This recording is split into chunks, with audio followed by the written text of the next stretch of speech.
جن منگ یه پسر جوونی بود که توی چین زندگی میکرد. یه شب پای لپتاپش نشسته بود و داشت با دوست دختر سابقش چن که توی تورنتو در حال تحصیل بود از طریق وبکم صحبت میکرد. چن یهو صدای ضربه به در آپارتمانش رو میشنوه. میره در رو باز میکنه و چند دقیقه بعد جن از داخل وبکم صحنه‌ای رو میبینه که واقعا یکی از وحشتناکترین صحنه‌های عمر هر کسیه که میتونه آنلاین تماشا کنه.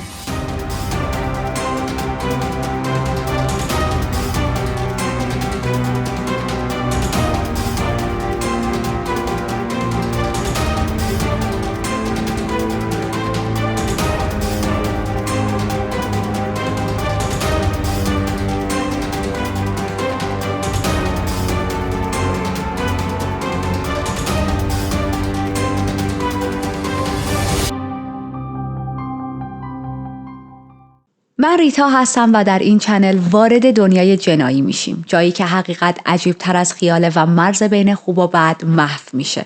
اگر که محتوای جنایی و ترو کرایم رو دوست دارید میتونید همین الان از زیر همین ویدیو دکمه سابسکرایب رو بزنید و جمع ما رو بزرگتر کنید. زنگوله کنارش رو هم بزنید تا وقتی من ویدیوی جدید آپلود میکنم زودتر از همه مطلع شید. برای دوستانی که قدیمی هستن که نیاز به معرفی نیست، چارلی رو همه میشناسن. برای دوستان جدید ایشون آقای چارلی. ما هر از گاهی اگر وقت و فرصت پیدا کنیم چارلی رو میاریم تا با چارلی رکورد کنیم. بریم سراغ پرونده امروز که توی کانادا داره اتفاق میفته، اما یکی از شخصیت‌های اصلیمون یک دانشجوی چینیه، یک دختری که از چین اومده تا توی تورنتو کانادا تحصیلاتش رو ادامه بده. چینلو یه دختر 23 ساله بود، اومده بود که توی کانادا درس بخونه، توی یه آپارتمان کوچیک داخل زیرزمین توی یه مجموعه مسکونی نزدیک دانشگاه زندگی میکرد. اون آپارتمان و کلن اون منطقه به خاطر قیمت پایینترش نسبت به خوابگاه‌های داخل دانشگاه بین دانشجوها خیلی محبوب بود. چن از یکی از دانشگاه‌های چین فارغ التحصیل شده بود، مدرک تحصیلی داشت و توی سپتامبر سال 2010 برای ادامه تحصیلش اومده بود به تورنتو تا زبان انگلیسی یاد بگیره و بعد درسش رو توی یکی از دانشگاه‌ها ادامه بده. خیلی دختر با انگیزه‌ای بود، بسیار مؤدب بود، خیلی سخت کوش بود، عاشق یادگیری بود، اجتماعی بود، یه استعداد خیلی خاصی توی بعضی از چیزا داشت، مثل نقاشی سنتی چینی، با اینکه آموزش خیلی آنچنانی و تخصصی ندیده بود اما توی نقاشی سنتی چینی خیلی واقعا مهارت داشت. برای اینکه با خانواده و دوستهای داخل چینش در ارتباط باشه از اسکایپ و یه سری حالا مسنجرهای دیگه که اون زمان بیشتر باب بود استفاده میکرد. هر روز صبح با مادرش ویدیو کال داشت و در مورد زندگی جدیدش توی کانادا، تجربیاتی که داره به دست میاره، روزمره‌اش، تحصیلش، راجع به همه چی صحبت میکرد. بریم به 14 اپریل سال 2011. چن مثل خیلی از شبای دیگه پای لپتاپش بود، داشت درس میخوند، داشت زبان انگلیسی تمرین میکرد که دوست پسر سابقش جن منگ باهاش تماس میگیره، از طریق یه ویدیو کالی میده که توی وبکم با هم صحبت کنن. اینا اسماشون خیلی نزدیک همه، چن لو که این دختر است و جن منگ پسر است. چن و جن. من حالا تا آخر پرونده اینا رو قراقاتی نگم، واقعا خیلی خوشحال میشم خودم. یه مقدار خیلی خلاصه راجع به رابطه‌شون بگم. این دو نفر 7 سال با هم توی رابطه بودن، اما وقتی که چن تصمیم میگیره که چین رو ترک کنه، چن، چین، جن، چقدر اسما شبیه همه. بعضی وقتا من واسه همین سراغ پرونده هایی که مربوط به آسیاس کمتر میرم چون واقعا اسامی برام سخته. anyway وقتی که تصمیم میگیره چین رو ترک کنه و برای تحصیل بیاد به کانادا، یه مقدار ارتباطشون سرد میشه. خب جن دوست نداشت باهاش بره، جن زندگی توی چین رو دوست داشت، نمیخواست بره کانادا. چن خیلی دوست داشت بره کانادا، میگفت آینده من روشن‌تره توی جایی مثل کانادا و همین میشه که ارتباطشون سرد میشه و به عنوان دوست دختر دوست پسر از هم جدا میشن، اما همچنان به عنوان دوتا دوست، دوتا رفیق با هم در ارتباط بودن. هر از گاهی با هم صحبت میکردن، خیلی چیزا رو برای هم تعریف میکردن، اگر که کمکی از دستشون برمی اومد برای هم انجام میدادن. و اون شب هم چن از جن خواسته بودش که بیا توی ویدیو کال با هم حرف بزنیم و توی مثلا بعضی از درسام کمکم کنی یا آنلاین باش، همونطوری که من دارم درس میخونم تو هم مثلا حالا پشت تصویر باشی، اینطوری من یه حس بهتری دارم. تماس تصویریشون خیلی داشت نرمال عادی پیش میرفت تا ساعت 1:00 شب. 1:00 شب صدای چند تا ضربه به در خونه چن شنیده میشه. چن یه ذره براش عجیب بود، ساعت 1:00 شب کیه که داره در مثلا اتاق من رو میزنه. و نکته ترسناکش این بودش که اون در حالا خونه یا اتاقش به اصطلاح چشمی نداشت یا چیزی نداشت که بتونه تصویر شخصی که پشت در داره در میزنه رو ببینه. میره در رو باز میکنه، اما این قسمتی که در رو باز کرده توی تصویر ویدیو کالی که جن هم الان پشت خط دیگه براش مشخص نبود. جن نمیدید کی پشت دره، فقط صدای چن و یک مرد انگلیسی زبان رو میشنید. چن هم داشت خودش انگلیسی صحبت میکرد. جن زبان انگلیسیش خوب نبود، نمیفهمید این دو نفر چی دارن میگن، ولی خب میدونست که دارن انگار، میدونید یک صحبت عادی بینشون نبود، یه فضای سنگینی داشت. چند دقیقه بعد چن در رو بیشتر باز کرده بود، اون آقا میاد تو. جن از دور میبینه که یه آقاییه که قدش بلنده. حالتی بودش که انگار این آقا میخواست گوشی دست چن رو بگیره و چن نمیخواست این گوشی رو بهش بده و انگار به زبان انگلیسی بحث و تاپیک اصلیشون سر همین موضوع بود. در نهایت چن قبول میکنه که گوشیشو بده به این شخص غریبه. این آقا گوشیشو بر میداره، شروع میکنه چک کردن، گوشی چن رو چک کردن و چن هم در حالی که گوشیش دست این آقا بود برمیگرده پشت لپتاپش. توی این موقع جن منگ تونست یه نگاه دقیق تر بندازه به شرایط، تونست اون مرد رو دقیق تر ببینه. حالا انگار نور بهتر شد، اون آقا بیشتر به وبکم نزدیک شده بود. میبینه یه مردیه که سفید پوسته، چیزی بین 20 تا 30 سال سن داره، قدش حدود 180 سانتی متره، موهاش قهوه‌ای، موهای جلوی سرش خیلی نامرتبه، اما پشت سرش موهاش انگار کوتاه‌تره و مرتب‌تر به نظر میرسه. همه چیز آروم بود تا اینکه یه دفعه جن منگ میبینه که این شخص غریبه، این مرد غریبه میاد، چن رو از روی صندلیش بلند میکنه به زور و به زور متوسل میشه. چن باهاش بحثش میشه، داد و بیداد میکنه، به انگلیسی یه سری حرفا رو میزنه، تلاش میکنه که این مرد رو از در بیرون کنه، اما این مرد با زور در رو نگه داشته بود و نمیخواست از اون اتاق خارج شه. در رو محکم پشت سرش میبنده، چن رو از شونه هاش میگیره، سعی میکنه که به زور بغلش کنه، اما چن با زبان چینی و به زبان انگلیسی مدام میگفت نه و تلاش میکرد که خودش رو از بغل این مرد دور کنه، رها کنه، بکشه بیرون. اون مرد غریبه وقتی میبینه که چن دوست نداره تماس فیزیکی باش برقرار کنه، دوست نداره اون مرد رو بغل کنه، محکم چن رو به عقب هل میده و چن میفته زمین. شخص مهاجم هم میفته روی چن. این اتفاقها رو جن داشت از طریق وبکم میدید، اما وقتی که میفتن رو زمین دیگه دیدش رو از دست میده، نمیدید که روی زمین چه اتفاقی افتاده، فقط صداها رو میشنید و توی این صداها هم حالتی بودش که مدام میشنید چن داره به زبان انگلیسی و به زبان چینی میگه نه، نکن، نمیخوام، یه همچین کلماتی.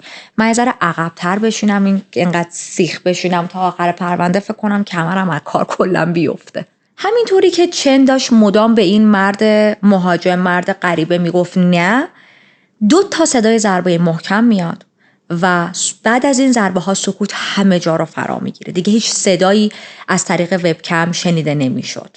جن صداش در نمی اومد، نمیخواست هیچ حرفی بزنه، با امید این که شاید شخص مهاجم نفهمیده من از طریق وبکم دارم تمام این صحنه ها رو میبینم و اگر من حرف بزنم، چیزی بگم، این شخص متوجه میشه، میاد ویدیو رو، تماس رو در واقع قطع میکنه. 20 دقیقه گذشته، 20 دقیقه سکوته، یعنی دیگه کسی با کسی حرف نمیزنه، هیچ صدایی از چن نمیشنوه، چن رو نمیبینه که بلند بشه، اما یه سری صداها تو این 20 دقیقه جن میشنیدش که بعضی از لوازم توی خونه دارن جابجا میشن.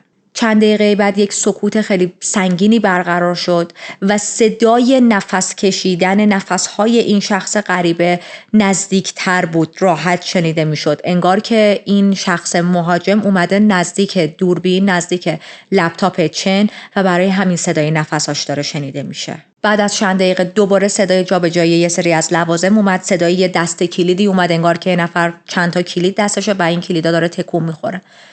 و بعد یهو جن یک مردی رو میبینه، همون مرد مهاجم رو که میاد جلوی وبکم وای میسه. یه ذره با جن چشم تو چشم میشه، ولی خیلی تصویر وحشتناکی بود به خاطر اینکه این مرد کاملا برهنه بود. ویدیو رو، تماس رو قطع میکنه و از اینجا به بعد جن دیگه هیچ تصویری نداشت. نمیدونست چه اتفاقی افتاده، نمیدونست از اینجا به بعد چی میشه، ولی حس خوبی نداشت. جن منگ تمام این صحنه ها رو از اون سر دنیا داشت به صورت لایو، به صورت آنلاین تماشا میکرد. وحشت کرده بود، هیچ کاری از دستش بر نمی اومد. میدونست که جون دوست دختر سابقش در خطر، اما واقعا نمیتونست کاری کنه. خودش بعدها میگه من اون لحظه واقعا خشکم زده بود، اون لحظه واقعا نمیدونستم که باید چی کار بکنم. میگه من قفل کرده بودم، فقط توی ذهنم، تو دلم داشتم هر چی فوش بلد بودم و نبودم به این مرد مهاجم میدادم. میدونستم که نباید بلند صحبت کنم تا اونجایی که میشه این آدم دیرتر متوجه حضور آنلاین من شه، ولی خب در نهایت فهمید و تماس رو قطع کرد. خیلی صحنه وحشتناکیه اینکه شما به صورت آنلاین، به صورت لایو توی یک تماس ویدیویی، ویدیو کال، شاهد اتک شدن به یک نفر و حالا حتی شاید قتل احتمالیش باشید. این خودش به نوبه خودش واقعا وحشتناکه، چه برسه به این که شما اون سر دنیا باشید، کیلومترها فاصله داشته باشید، زبان انگلیسی، زبان اون کشور رو بلد نباشید، ساعت کشوری که هستید با ساعت اون کشوری که داره این اتک اتفاق میفته فرق داشته باشه. متاسفانه جن هیچ اسکرین ریکوردی نکرده بود و اون ویدیو کالی هم که داشتن با هم میدادن اینجوری نبودش که از قبل خودش تماس رو ریکورد کنه. پس جن هیچ گونه ریکوردی از این اتفاقها به صورت تصویری نداشت، اما از یه جایی به بعد عقلش یهو میرسه، توسط گوشی شروع میکنه صداها رو ریکورد کردن که خب البته این آقا حرفی نزد توی اون اتفاقایی که افتاده. بعد از موقعی بودش که چن دیگه افتاده بود زمین و صدایی ازش نمی اومد و این ریکورد کردن صدا عملاً بعدها خیلی به درد خود جن و پلیس نمیخوره. جن تصمیم میگیره که هرچی سریعتر به اطرافیان چن خبر بده، به دوستاش، به همخونه هاش، به مثلا همکلاسی هاش. اما خب یک مشکل بزرگ بود، چیزی که چند دقیقه پیش من اشاره کردم، مشکل اختلاف زمانی بود.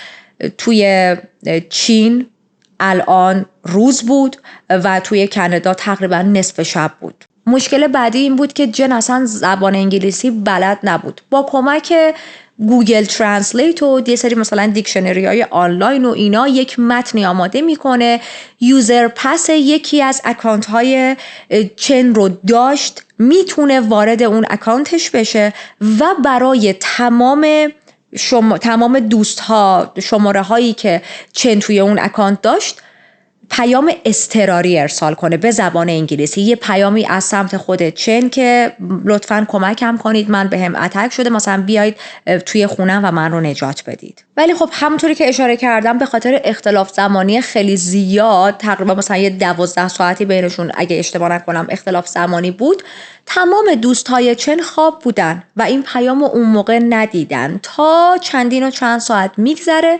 و ساعت میشه 8:30 صبح که اولین دوست چن بیدار شده بود، داشت حالا مثلا فضای مجازی و گوشی و ایناشو چک میکرد، پیام چن رو میبینه و میاد سراغش.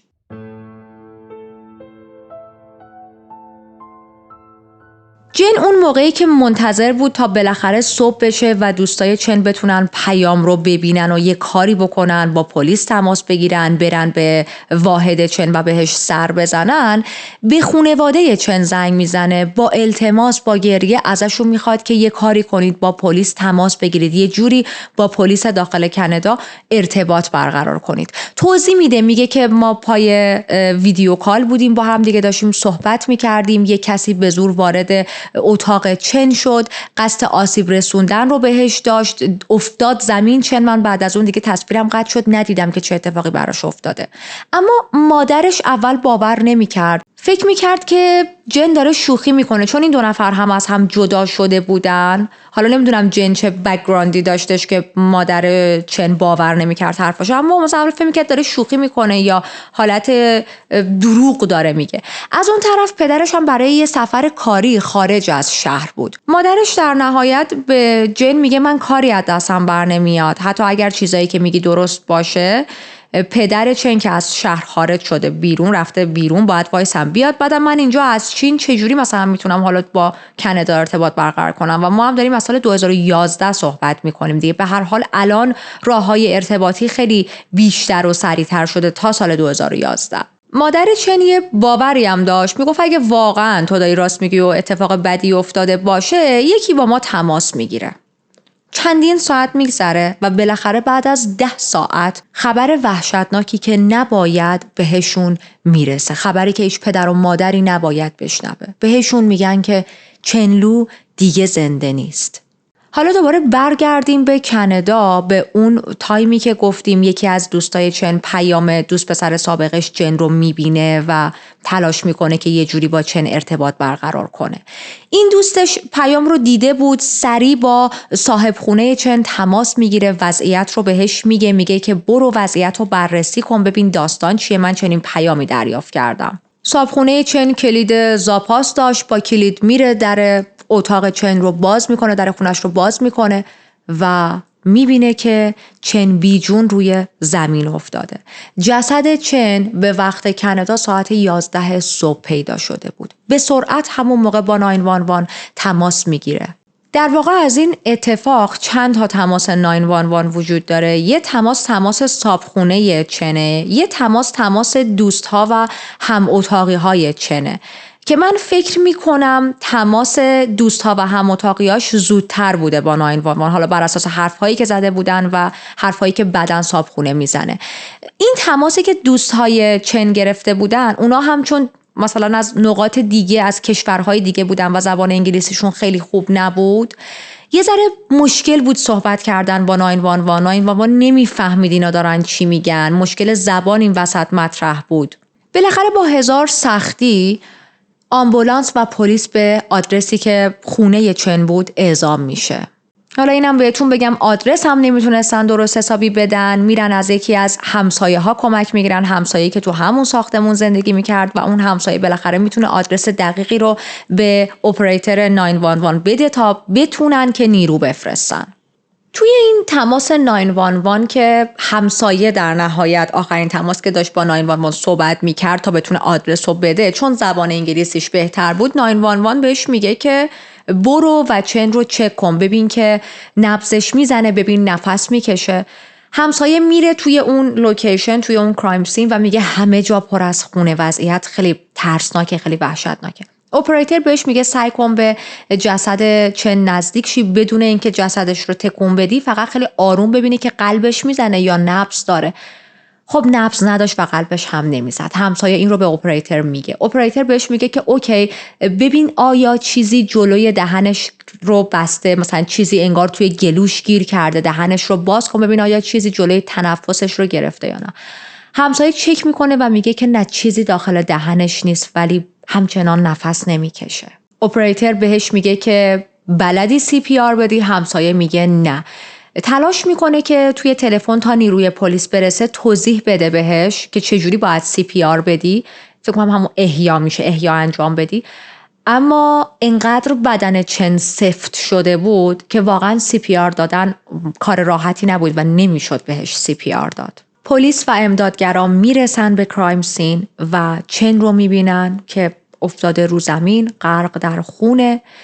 لباساش از کمر به پایین در اومده، نیمه برهنه است میشه گفت، و لباس زیرش و کفش و جوراب و شلوار و اینجور وسایلش خیلی شلخته کنارش افتاده، انگار که یکی با عجله اینا رو درآورده و همونجا رها کرده.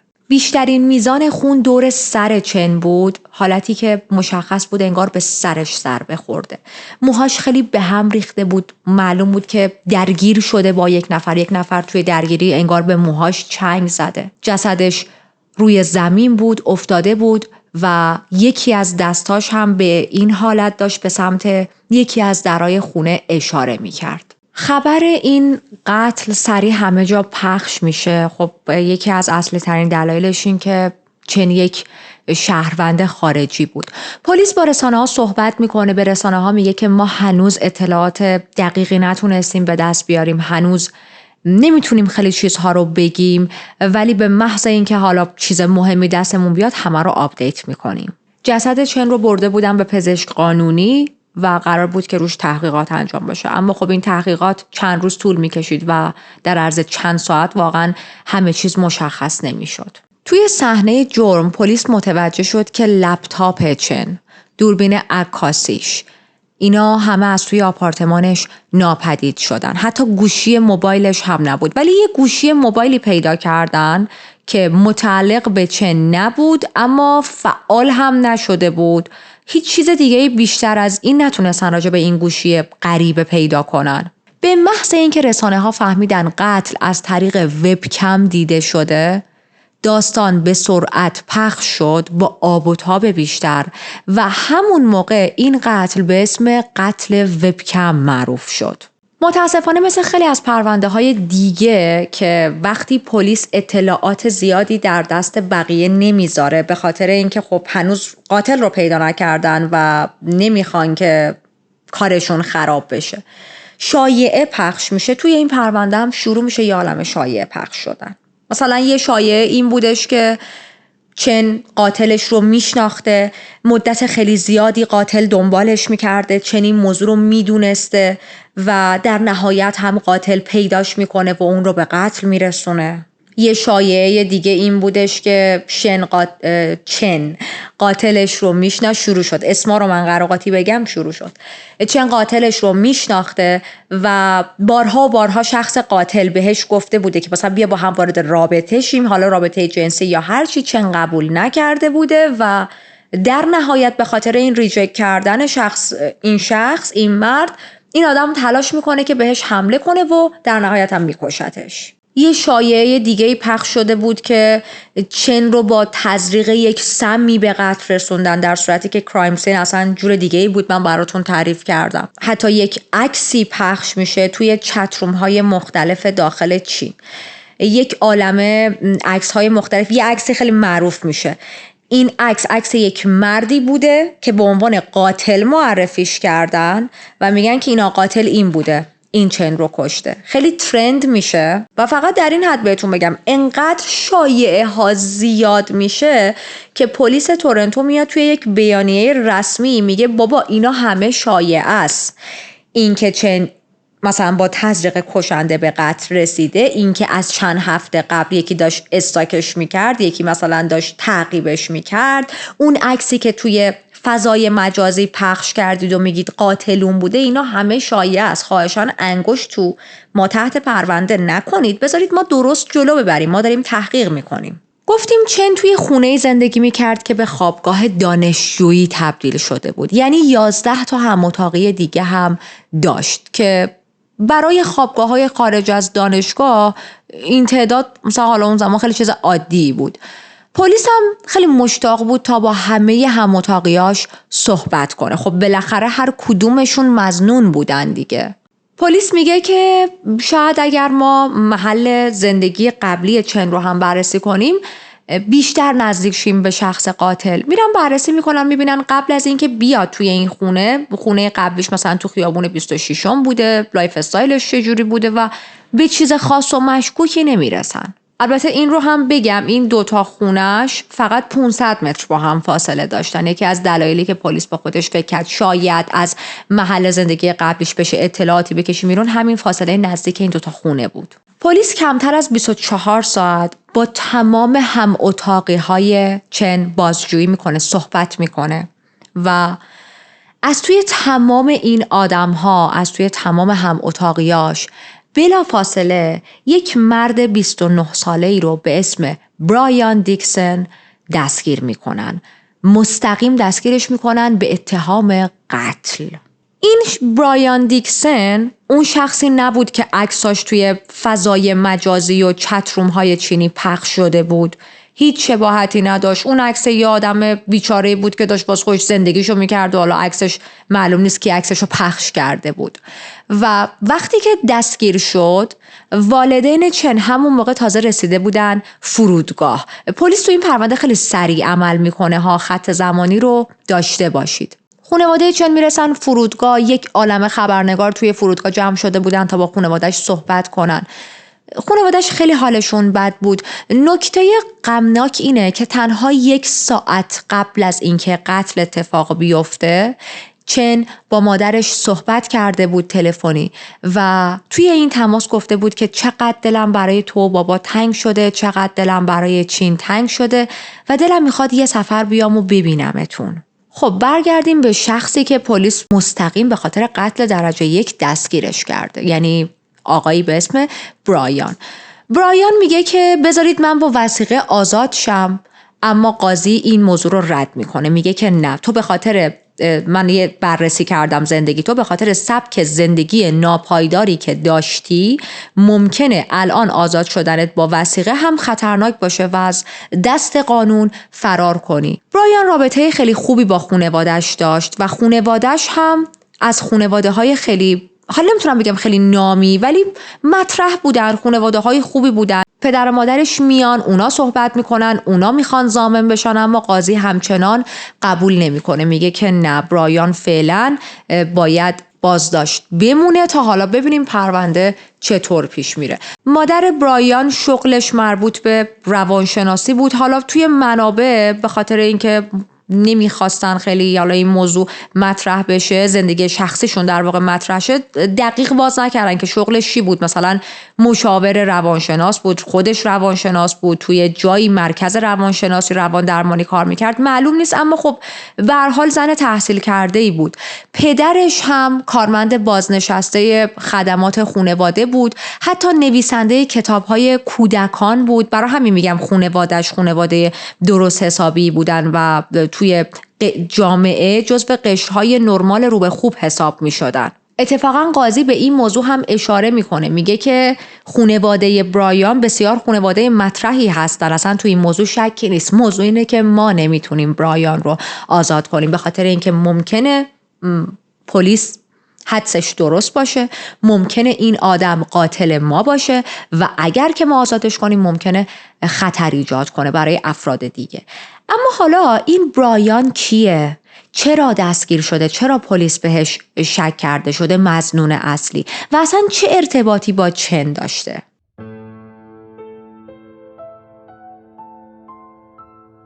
برایان دیکسن از این شخصیت هایی داشت که هر کاری رو شروع میکنه به اتمام نمیرسونه. بیشتر کارهایی که توی زندگی شروع کرده بود رو همیشه نصف و نیمه رها کرده بود و رفته بود سراغ یه کار جدید. یه مقدار توی همین خصوصیات اخلاقیش میخوام از تحصیلش بهتون بگم، چون ربط داره به پرونده. وقتی که از مدرسه فارغ التحصیل میشه، وارد دانشگاه میشه و اول تصمیم میگیره که رشته سیاست رو بخونه. وارد کدوم دانشگاه میشه؟ همون دانشگاهی که چن هم داشت زبان انگلیسی اونجا میخوند. اما خب جزو شاگردای زرنگ و یا حتی معمولی دانشگاه نبود. در واقع بعد از مدتی پشیمون میشه از سیاست خوندن، تصمیم میگیره رشتهش رو تغییر بده و این مدام تغییر رشته دادن، هی از این شاخه به اون شاخه پریدن، باعث میشه که برایان حدود 10 سال به صورت مداوم و یا غیر مداوم داخل اون دانشگاه در حال تحصیل باشه تا قبل از زمانی که چن به قتل برسه، که حالا به این خط زمانی ما باز برمیگردیم. وقتی که پلیس فعالیت‌های داخل توی دانشگاهش رو بررسی می‌کرد، می‌دید که برایان اونقدری که توی کلاس‌های متفرقه و حالت مثلا حتی فوق برنامه شرکت می‌کرد، توی کلاس‌های اصلی که مربوط به رشته‌هایی که ثبت نام کرده بود شرکت نمی‌کرد. حتی در طول تحصیلش توی کنفرانس‌های بین‌المللی زیادی هم شرکت کرده بود. شغل دولتی قابل توجهی هم داشت. 2 بار به عنوان معاون رئیس شورای علوم سیاسی دانشگاه انتخاب شده بود. به جز اینا به عنوان مربی 2 و حتی یک بازیگر تازه کار هم مشغول به فعالیت بود. اتفاقاً چند تا نقش کوچیک رو هم توی چند تا این فیلم‌های درپیتی بازی کرده بود. برایان هرگز به خاطر جرمی زندان نیفتاده بود و محکوم نبود، اما چهرهش برای پلیس چهره آشنایی بود. وقتی که اسم و مشخصاتش رو توی سیستم پلیس زدن دیدن که به به گل پسر، شما کارنامه قهوه‌ای از خودت به جا گذاشتی. چرا؟ توی سال 2006 برایان به اتهام تجاوز جنسی کشیده میشه دادگاه، اما بعد از مدتی پرونده به جایی نمیرسه و پروندهش بسته میشه، پس عملا نمیافته زندان. اینجا باز 2 تا روایت وجود داره. من یه جا شنیدم و خوندم و دیدم که میگن برایان، اون کسی که ازش شکایت کرده بود، بعد از مدتی شکایتش رو پس میگیره. حالتی بود که انگار ای بابا من به عنوان شاکی خیلی بیشتر باید بدوم تا کسی که ازش شکایت کردم، ولش کن بابا نخواستیم. یه جای دیگه گفته شده بودش که اون شخصی که از برایان شکایت کرده بود نتونست توی دادگاه خیلی محکم این رو ثابت کنه که بابا این آدم به من 100% تجاوز کرده بود. مدارکش محکم نبود، یا حداقل از نظر قاضی مدارکش اونقدر محکم نبود. برای همین پرونده تموم میشه، مختومه میشه. یه بار دیگه هم باز ازش شکایت شده بود. یکی از 2 دخترهای سابقش از برایان شکایت کرده بود به خاطر اینکه یه بار با هم بحثشون میشه. توی این بحث برایان حمله کرده بود به این دختر و تلاش داشت که خفش کنه، اقدام به قتل، اقدام به خفگی، همچین حالتی.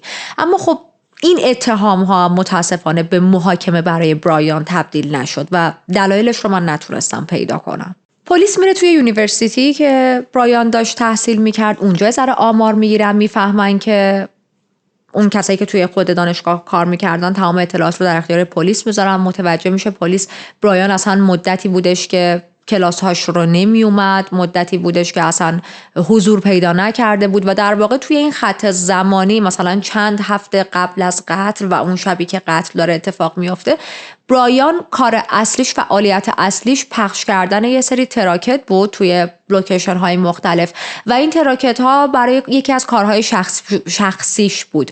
داشت تبلیغ مثلا یکی از کاراشو میکرد. این 10 سالی هم که توی اون دانشگاه داشت درس میخوند، حالا البته نمیدونم اسم این کارو میشه واقعا درس خوندن گذاشت یا چسکلک، به هر حال این 10 سال مدام خونه عوض میکرد، خونه های مختلفی رفته بود، هر از گاهی به مدت چند ماه پیش پدر و مادرش زندگی میکرد، بعد که مثلا خونه پیدا میکرد حالا نقل مکان میکرد به خونه خودش. برایان درگیر اضطراب و افسردگی بود و حتی به خاطر این اضطراب و افسردگی زیادی که توی زندگیش داشت رفته بود دکتر بهش یه سری داروی مخصوص داده بود. اما زمانی که مرگ چن اتفاق میفته تایمی بودش که برایان داروهاشو مصرف نمی‌کرد و کلا داروهاشو گذاشته بود کنار. به پلیس میگه، پلیس ازش پرسید مثلا چرا تو چند روز داروهاتو مصرف نمی‌کنی توی اتاق بازجویی؟ و برایان میگه خب من چون حالم خوب شده بود. وقتی حالم خوب شده برای چی باید داروهای ضد افسردگی بخورم؟ که خب این کارم به خودی خود خیلی غیر حرفه‌ای و خطرناکه دیگه. شما همونطوری که خودت نباید برای خودت دارو تجویز کنی، خودت هم علالایی و کیش میشی نباید داروهایی که پزشک به تجویز کرده رو بذاری کنار. ولی خب برایان این کارو کرده بود. اینم بهتون بگم خودش به پلیس نگفت که آره من درگیر افسردگی ام و قرص میخورم و پلیس اینو خودش فهمیده بود. وقتی که رفته بودن برایان رو دستگیر کنن توی خونش تعداد زیادی از داروهای ضد روانپریشی و اینا توی اتاقش پیدا میکنن و اون موقع توی اتاق بازجویی بهش میگن که اینجوریه تو درگیر افسردگی. میگه که نه من که اوکیم. میگن پس ما چرا همچین داروهایی رو پیدا کردیم؟ اونجا تازه داستانی که من براتون تعریف کردم و میگه یه مدت میخوردم این داروها رو ولی حالم خوب شد دیگه گذاشتم کنار. برایان توی همون ساختمون چن زندگی میکرد. این خونه های بزرگی بود، ساخته شده بود که مثلا به حالا خانواده های خیلی پولدار یا خانواده هایی که اعضای خانوادهشون زیاده فروخته شه یا اجاره داده شه. اما در واقع صاحب خونه ها این خونه ها رو به دانشجوها خیلی زیاد اجاره میدادن و یه حالت اصلا عادی بودش. خیلی از واحدها به خونه های اشتراکی تبدیل شده بودن و انقدر بزرگ بود که برای 10 مستاجر فضا وجود داشت. هر اتاق فقط یه فضای کافی برای تخت، میز داشت، یه آشپزخونه کوچیک موجود بود و خب این به خاطر اینه که آدم‌ها به خصوص دانشجوها با مشکل جا روبرو بودن دیگه. مشکل به اصطلاح بحران مسکن وقتی توی کانادا اون سالها به وجود اومد، البته الان کجای دنیا نیست، دوباره بعد از ویروسی که 2020-2021 همه‌گیر شد همه جا مشکل مسکن هست، اما خب اون زمان هم بود، بحران مسکن بود توی کانادا و حالتی شدش که دانشجوها ترجیح میدادن توی خونه ها، توی مکان های شلوغ تری زندگی کنن اما پول کمتری بتونن بدن و یه جایی رو از خودشون داشته باشن. هرچند این کار به طور کلی قانونی نبود، یعنی اون صاحب خونه نباید اینجوری به چند تا دانشجو یک خونه رو به اسم خونه دانشجویی اجاره میداد، کارشون غیر قانونی بود ولی خب میکردن. حالا چن کجا زندگی میکرد؟ چن توی زیرزمین اون ساختمون، اون خونه بزرگ زندگی میکرد و اتاق برایان توی طبقه اصلی بود. آیا برایان به جایی که چن زندگی میکرد دسترسی داشت؟ بله. یه سری پله وجود داشت، از طریق این پله های اصلی اون ساختمون بود. از طریق این پله ها راحت میتونست بیاد داخل زیرزمین. برایان 1 ماه قبل از به قتل رسیدن چن باهاش آشنا شده بود. یه اتاقی بود، چند تا ماشین لباسشویی داخلش بود، حالت لاندری روم، نمیدونم ایران ما همچین جایی نداشتیم تا جایی که من زندگی میکردم. چن یه روز رفته بود اونجا توی ماشین لباسشویی مثلا لباساشو بندازه بشوره، برایان هم اومده بود و همونجا میشه که شروع میکنن با هم صحبت کردن و بیشتر آشنا میشن. پلیس بهش میگه اوکی، اگر که تو ارتباطی به قتل چن نداری علیبای بده، به ما خط زمانی کارهایی که میکردی رو بگو، اصلا تعریف کن که چجوری با چن آشنا شدی و من دارم از اینجا به بعد رو از زبون برایان براتون تعریف میکنم. برایان میگه که شب قتل داشتم لباسامو میشستم توی زیرزمین، به طور تصادفی با چن روبرو شدم، درباره آشپزی صحبت کردیم، همونطوری که من داشتم دونه دونه لباسامو تو ماشین لباسشویی مینداختم با هم کلامم شده بودیم. تقریبا دور بر ساعت 10 شب بود. بعد از اینکه صحبتمون تموم شد از ساختمون رفتم بیرون، رفتم یه رستورانی که داخل خود نزدیک دانشگاه بود اونجا واسه خودم غذا بخورم. میگه که حتی میتونید به آدم‌هایی که توی اون رستوران هستن زنگ بزنید و اونا تایید میکنن که من توی این رستوران اومدم. میگه اصلا اینجوری سر صحبتمون با هم دیگه باز شد که چن بلد نبود با اون ماشین لباسشویی کار کنه و من همون موقع اونجا بودم، بهش یاد دادم، گفتم مثلا این دکمه این کارو میکنه، اون دکمه اون کارو میکنه و بعد از یکم صحبت کردن چن برگشت گفتش که چقدر یه سری از چیزا تو فرهنگ کانادا برای من جالبه، مثلا ما توی چین فر نداریم و اگر که بخوایم فر داشته باشیم باید به صورت جداگونه خرید کنیم.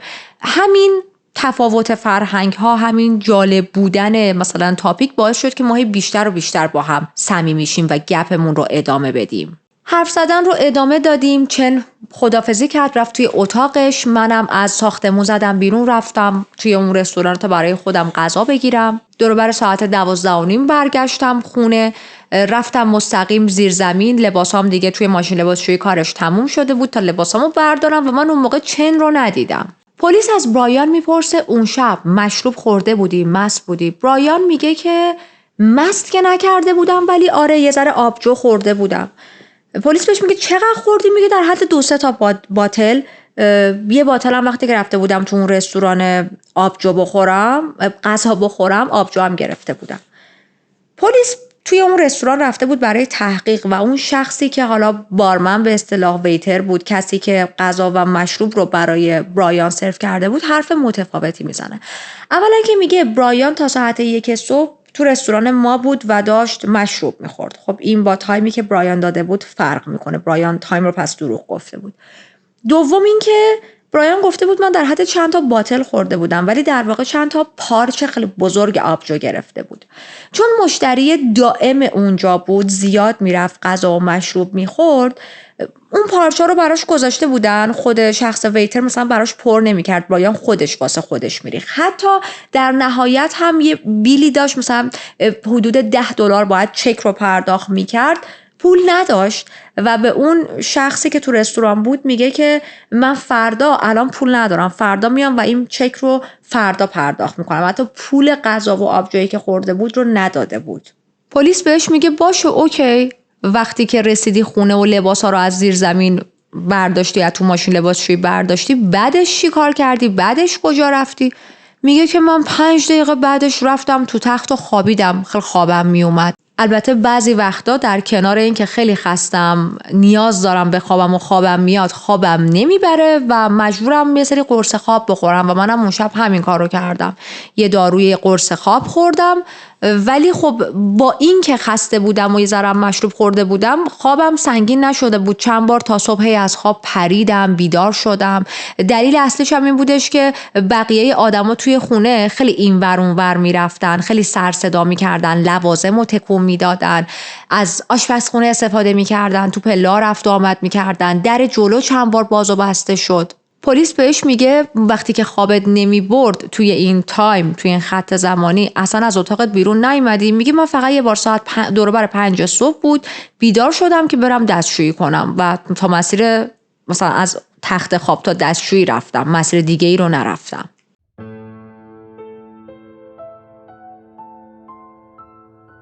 خب حرفهای برایان تا حد زیادی به نظر منطقی میاد و کامل میتونه قابل قبول باشه. حتی یه سری جزئیات متفاوته توی صحبتاش، اما مثلا اونا رو بذاریم کنار، حرفش منطقیه. تایمی که داره میده، کارایی که کرده. پس چرا بین 10 شخصی که پلیس باشون بازجویی کرده، باشون صحبت کرده، صاف گیر داده به برایان و فقط واسه یه بازجویی ساده نیاوردنش، مستقیم این آدم رو دستگیر کردن، گفتن به اتهام قتل درجه 1. چرا؟ سوای این که برایان تنها کسی بود که حرفاش خیلی متفاوت بود با اون چیزهایی که واقعا اطرافیان ازش دیده بودن، خط زمانی ها رو داشت اشتباه میگفت. برایان یه چیزی رو فراموش کرده بود که یه چیزی وجود داره به اسم DNA و الان آثار DNA شما روی بدن چن پیدا شده. حالا بریم تمام اینا رو با هم بررسی کنیم. جین مینگ با پلیس صحبت کرده بود. همون چند ساعت اول با پلیس حرف زده بود، مشخصات شخص اتکر رو به پلیس داده بود. ویژگی‌های ظاهری که داده بود دقیقاً شبیه برایان بود. این اصلی ترین دلیلی بود که پلیس از همون اول روی برایان زوم میشه. 2 ته سیگار، آشغال سیگار پیدا میکنن توی خونه چن سیگاری نبود. اکثر دانشجوهایی هم که اونجا بودن سیگاری نبودن، اگر هم سیگاری بودن به هیچ عنوان توی خونه، حال به خاطر قوانینش سیگار نمیکشیدن و میدونستن که باید برن بیرون سیگار بکشن. و کلا هم آدم تو محیط زندگیش توالت نیستش که مثلا وقتی سیگار میکشه، سیگارو که آشغالشو نمیندازه رو زمین. یه آدم سیگاری باید خیلی واقعا تنبل و شلخته باشه که این کارو کنه. من تا حالا ندیدم. 2 آشغال سیگار توی محیطی که کرایم سین افتاده بود و پلیس میدونست که احتمال خیلی زیاد این سیگارها متعلق به قاتله. بعد از قتلی که اتفاق افتاده، حالا هیجان زده شده، اعصابش خورد شده، 2 نخ سیگار روشن کرده کشیده و اونجایی که محیط زندگی خودش نیست و براش مهم نیست، این آشغال سیگارها رو همونجا رها کرده. اینا رو کالکت میکنن، میبرن آزمایشگاه و DNA که روی سیگارا پیدا میکنن متعلق به کی بود؟ متعلق به برایان بود. یه سری DNA زیر ناخنای چن وجود داشت. اون DNA هم متعلق به برایان بود.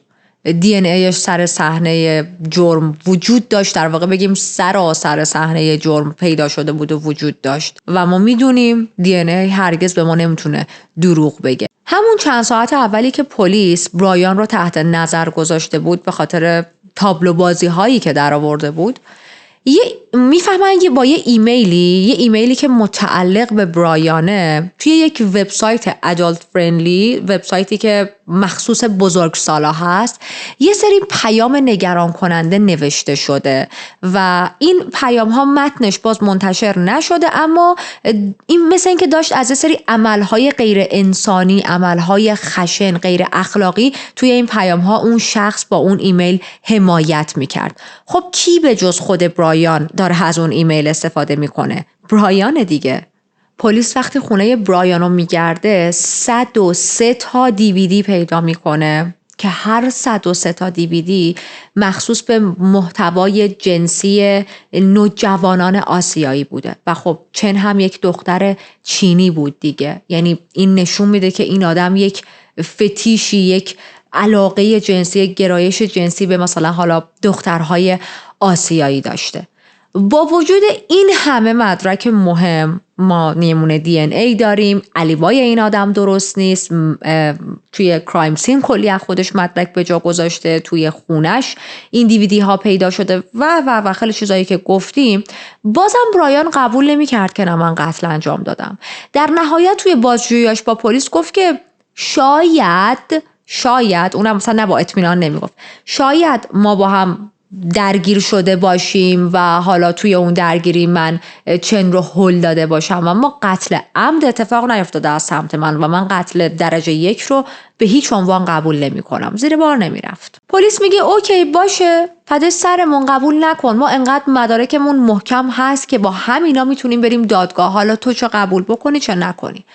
یه چند سالی توی زندان میگذرونه برایان تا سال 2014 که محاکمه های رسمیش آغاز میشه.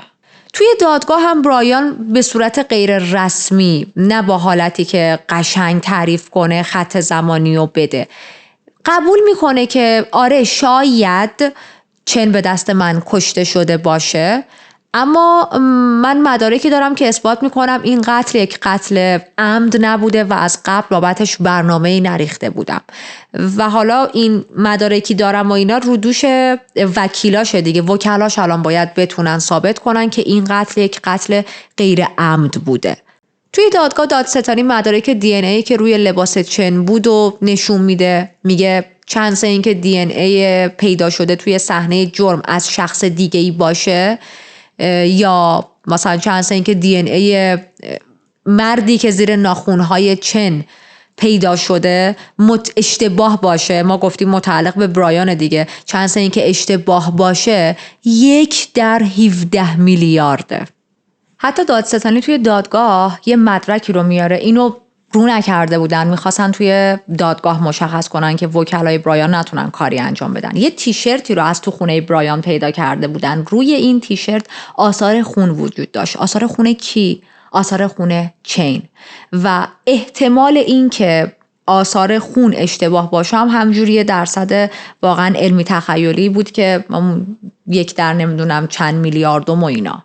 یک چیز جالب دیگه توی دادگاه دادستانی رو میکنه، یک شاهدی میاد، یکی از دوستهای برایان بود، قبل از اینکه پلیس برایان رو دستگیر کنه، یعنی همون شب قتل، چند ساعت بعد از اینکه قتل اتفاق افتاده بود، برایان رفته بود به یک باری، یکی از دوستاشو دیده بود و در حالی که داشت مشروب میخورد به این دوستش گفته بودش که احتمال زیاد این آخرین باریه که من اینجا نشستم و دارم مشروب میخورم و قراره از این به بعد بقیه عمرم رو توی زندان بگذرونم. دادستانی توی دادگاه میگه این حرف یعنی این که این آدم یک جرمی انجام داده بوده و میدونسته که دیر یا زود پلیس میاد سراغش و دستگیرش میکنه. این آدم داره غیر مستقیم به جرمی که انجام داده اعتراف میکنه. چند تا پاتولوژیست میان شهادت میدن توی دادگاه ولی نتونستن به طور قطعی علت مرگ چن رو تعیین کنن. یکیشون میگه ضربه به سر چن خورده بود، یکیشون میگه نه، دلیل اصلی مرگ چن خفگی به خاطر فشاری بود که به گردنش با دست وارد شده، چون هم تو بدنش کبودی زیاد بود، هم روی عضلات گردنش پر از کبودی بود، هم یه سری خونریزی های ریز اطراف چشم چن به وجود اومده بود. یه ذره تشخیص یه سری چیزا حالا اون زمان سخت‌تر بود. یه دکتر دیگه میاد، اونم میگه که متاسفانه نمیتونیم علت مرگ چن رو به صورت قطعی بگیم، با توجه به اینکه خود برایان هم اصلا اعتراف نمیکرد دیگه، ولی بهترین توضیح کلی که برای مرگ چن میتونیم بدیم خفگی با دست بوده. حالا یا به گردنش خیلی فشار آورده این دست یا به قفسه سینه‌اش، مثلا شخص قاتل نشسته رو قفسه سینه‌اش. به هر حال هر چیزی که بوده یک عملی مانع ورود هوا به بینی یا دهنش شده و جونش رو از دست داده. ولی خب واقعا سوال پیش میاد دیگه، پس چرا اینقدر خون توی صحنه جرم وجود داشت؟ اون خونریزیه برای چی به وجود اومده بود؟ کی به سرش ضربه خورده؟ با چه شیئی به سرش ضربه خورده؟ آیا در اثر خوردن روی زمین ضربه به سرش وارد شده؟ توی last argument finish argument دادستانی میگه که خط زمانی و یعنی داستان رو اینجوری میسازه، میگه که برایان میخواسته با چن ارتباط جنسی برقرار کنه، چن قبول نمیکنه، چون دوست پسر سابق چن هم شنیده بود که هی چن میگفت نه گوشیشو این آدم گرفته بود چک کنه، تو واسه چی باید گوشی یه نفر رو چک کنی؟ اینا همه بددلی میاد دیگه. تو مثلا به یه چیز چن شک کردی، داری چکش میکنی، خودت رو مالک اون آدم میدونی. اینا هیچ کدوم نشونه‌های خوبی نیست. میخواسته باش ارتباط جنسی برقرار کنه، چن قبول نکرده، در نهایت با هم درگیر شدن. این آدم گفته که اوکی باشه، اگر که با میل خودت نمیخوای با من ارتباط جنسی برقرار کنی پس من به تو تجاوز میکنم. اومده که بهش تجاوز کنه. چن داشته از خودش دفاع میکرده، مقابله میکرده و در نهایت برای اینکه جلوی چن رو بگیره خفش میکنه، میخورن زمین و چن به قتل میرسه و خیلی میترسه. شروع میکنه لپتاپ و گوشی و مثلا اینجور چیزای لوازم شخصی چن رو برداشتن و حالا هیئت منصفه باید میرفت برای شور که بتونه تصمیم بگیره آیا این قتل که خب 100% پای برایان بوده، اما آیا از قبل برنامه ریزی شده و عمد بوده یا قتل درجه 2. وکیل برایان خیلی بازی در میاره توی دادگاه، شروع میکنه مثلا نظر پاتولوژیست ها رو زیر سوال بردن. حتی یه جا مطرح میکنه میگه که احتمال داره اصلا چن به مرگ طبیعی مرده باشه، قلبش وایساده باشه، که خب باز چند تا دکتر و پاتولوژیست هم آسیب شناس میشد میان شهادت میدن و میگن که نه اصلا این حرفی که تو میزنی احتمالش خیلی کمه که یه نفر یهو وسط درگیری قلبش گرفته باشه، اونم یک دختر جوونی که داره خیلی هلتی زندگیشو میکنه. دادگاه‌های برایان 12 روز طول کشیده بود. هیئت منصفه میره برای شور، 4 ساعت مشورت میکنن و بعد که میان بیرون برایان رو مجرم میدونن به قتل درجه 1 و مجازاتش حبس ابد بود با امکان آزادی مشروط بعد از 25 سال. چند تا واقعیت در مورد این پرونده وجود داشت که هیئت منصفه هیچ وقت در موردشون نشنیده بود به خاطر ممنوعیت انتشارش، یعنی دستور دادگاه بود و قرار بود که توی این دادگاه اینا گفته نشه. متاسفانه مثل چیا؟ هیئت منصفه هیچ وقت با خبر نشدن که این آدم فعالیت‌های آنلاین عجیب و غریب داشته. توی یه سری از وبسایت هایی که مخصوص بزرگسالانه متن‌های خیلی ناراحت کننده و مریضی می‌نویسه، متن‌های عجیبی می‌نویسه و یک آدم عادی یا یک آدم نرمال میتونه توی وبسایتی که مخصوص بزرگسالان هست فعالیت کنه، اما این مدل پیام ها رو نوشتن واقعا نشونه خوبی نیست. یا مثلا هیئت منصفه هیچ وقت نمیفهمه که 100 و خورده DVD از مثلا فیلم پورن دخترهای زیر سن قانونی آسیایی رو توی خونش پیدا کردن. هیئت منصفه نمیدونستن که این آدم توی سال 2006 متهم به تجاوز جنسی شده بوده به یک زن. حتی نمیدونستن که یکی از دوست دخترهای سابقش رو قبلا میخواسته خفه کنه، اقدام به خفگی کرده بود. این داستان این دوست دخترش هم خیلی خلاصه بهتون بگم. اقدام به خفگیش چجوری بوده؟ پولای این دختره رو دزدیده بوده، دوست دخترش بوده، پولاشو از تو کیفش دزدیده بوده که بره برای خودش مواد مخدر بخره. دختر فهمیده بوده، عصبانی شده بوده از دستش و این به جای اینکه عذرخواهی کنه و پول رو بهش برگردونه حمله کرده به دوست دخترش. با یه دستش گردن دختره رو گرفته بود، با 2 تا انگشت دیگه‌اش کرده بود تو حلق این دختر و تلاش داشت که کامل خفش کنه و بعد حالا مثلا نمیدونم یهو به خودش میاد ول میکنه، میترسه که قتل اتفاق بیفته یا اون دختر میتونه از خودش دفاع کنه. ولی خب خیلی حرکت دارکیه و متاسفانه هیئت منصفه از این موضوع هم خبری نداشت. قرار بود که هیچ کدوم از اینا گفته نشه و فقط به همون پرونده قتلی که برای چن اتفاق افتاده رسیدگی بشه. بعد از اینکه محاکمه تموم شد و حکم رو دادن، والدین چن با خبرنگارا صحبت کردن. یه تصویری، یک قاب عکسی از دخترشون چن توی دستشون داشتن. از حمایت کانادایی ها، تیم پلیس، دادستان، از همه اینا تشکر کردن. گفتن که همه خیلی حرفه‌ای بودن، کارشون رو خیلی عالی انجام دادن، خیلی به سرعت پیش بردن. گفتن که سیستم قضایی کانادا خیلی خوب و منصفانه است و این جرم فقط علیه دخترمون نبوده بلکه جرمی بوده که جامعه رو تحت تاثیر قرار داده. برایان به محض اینکه میفته زندان تا حکمش رو ببره جلو، همون ابتدا درخواست تجدید نظر میزنه، اما خب درخواستش رد میشه. اولین جلسه آزادی مشروط برایان توی سال 2035 قرار اتفاق بیفته، وقتی که برایان اون موقع فکر می‌کنم هولوش 54 سالشه و حالا باید دید که آیا آزاد میشه؟ قبول میکنن بهش آزادی مشروط بدن یا نه؟ پرونده دردناک چنلو به اتمام رسید. خیلی ناراحت کننده بود و مثل روال همیشگی این چنل بریم چند ثانیه راجع به قربانیمون صحبت کنیم، بعد دوباره برگردید پیش من. چنلو دختری بود با قلبی مهربون و روحی پر از امید. همیشه در تلاش بود تا آینده‌ای بهتر برای خودش بسازه و با استعداد و علاقه‌مندی‌هاش دنیای اطرافش رو روشن می‌کرد. زندگیش زودتر از اون چیزی که باید به پایان رسید، اما یادش تو دل کسایی که میشناختنش و دوستش داشتن همیشه زنده باقی میمونه. پرونده امروز به اتمام رسید. خیلی ناراحت کننده بود، مخصوصا برای مثلا ماهایی که مهاجریم. اینکه آدم غریب توی کشور یکی دیگه، توی کشور دیگه به قتل برسه، خب واقعا خیلی ناراحت کننده است. و حتما برای من کامنت بذارید، نظرتون رو بنویسید. امروز بالاخره من با چارلی اومدم، کچل کردید منو انقدر نوشتید. با چارلی اومدم بیا همه یه ذره نگاه کن به دوربین، یه ذره نگاه کن دوربینو. انقدر همه دوستت دارن، انقدر همه میگن چارلی چارلی. به فکر فرو رفته. یه ذره به دوربین نگاه، همش خوابیدی.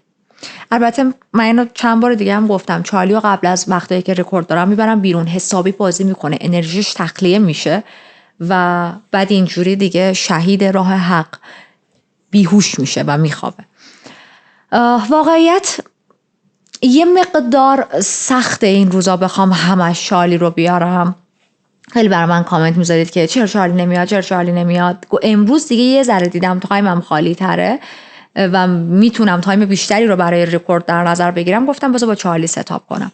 دلایلش رو بهتون گفتم، حالا باز یه بار دیگه هم میگم.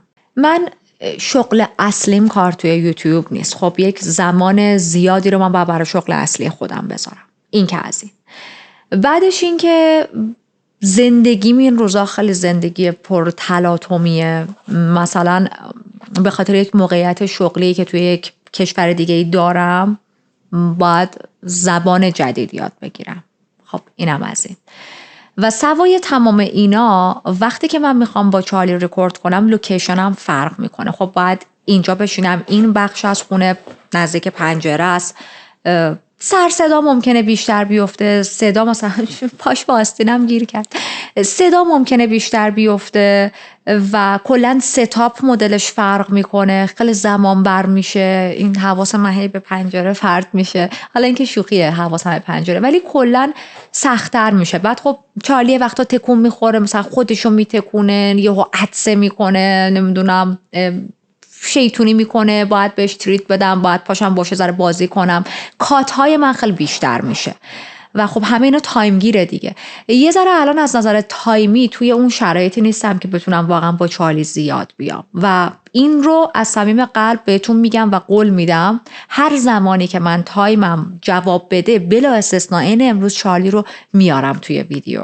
واقعیت من یه جورایی از تایم مثلا تفریح یا شاید نمیدونم بگم استراحت هم میزنم میام برای شما پرونده میذارم، مثلا میبینم 2-3 ساعت چند ساعت آزاد دارم که برم و بیرون بگردم، پاساژی بگردم، یه کافی یه چیزی بخورم، میگم خب ولش کن میشینم خونه برای شما پرونده رکورد میکنم، حالا مثلا کافی ارم تو خونه میخورم یا خریدم و آنلاین انجام میدم. وگرنه که من خودم عاشق اینم که تمام ویدیوها رو بتونم با چارلی رکورد کنم و خیلی تو ذهنم هست واقعا روزگاری انقدر تایمم خالی شه یک جا رو کلا در نظر بگیرم که همش با چارلی بیام. حالا دیگه تو ویدیو گل پسر خواست باشه نخواست نباشه، تاج سر. مرسی که تا اینجا من همراه بودید. اگر که فراموش کردید چنل رو سابسکرایب کنید، جدید هستید و محتوای جنایی رو دوست دارید، نحوه کاور کردن من رو دوست دارید، خیلی خوشحال میشم دکمه سابسکرایب رو بزنید. جمع ما وقتی بزرگتر میشه انرژی من مسلماً بیشتره. یادتون باشه حتما برای من کامنت بذارید در رابطه با گوشواره های گیلاسیم اگر نظری دارید. اینا رو تازه گرفتم، تازه که مثلا چند هفته است و انقدر وایب خوبی باهاشون میگیرم. میدونین چرا؟ من بچه بودم با بزرگم باغی داشت، باغش میرفتیم، باغش خیلی بزرگ بود و انواع و اقسام بوته ها و درخت های میوه و اینا رو داشت. یکی از این درختا درخت دیگه یا بوته است، گیلاس درخت یا بوته است نمیدونم، من میگم درخت گیلاس بود. بعد چه گیلاسایی هم میداد و من میرفتم مثلا باغش این گیلاسا رو میکندم، اینجوری گوشواره درست میکردم. فکر میکنم خیلیاتون میکردید این کارو بچه بودید. بعد اینا رو که توی مغازه دیدم این گوشواره گیلاسی ها رو، گفتم چه باحال، شبیه این بچگی ها ما گوشواره گیلاس مینداختیم اینطوری مثل اوناست و خیلی باحال اصلا وایب خوبی پیدا کردم. خیلی علاقه دارم بهشون، همش میندازم. آره اگر کامنتی در رابطه با گوشواره های گیلاسی من دارید برام بنویسید. مرسی تا اینجا همراه بودید. گفتم که بذارم شوخی کنیم، پرونده خیلی تلخ بود، بشوره ببره و به زودی با یه ویدیوی جنایی دیگه میام سراغتون. مواظب خودتون باشید. فعلا.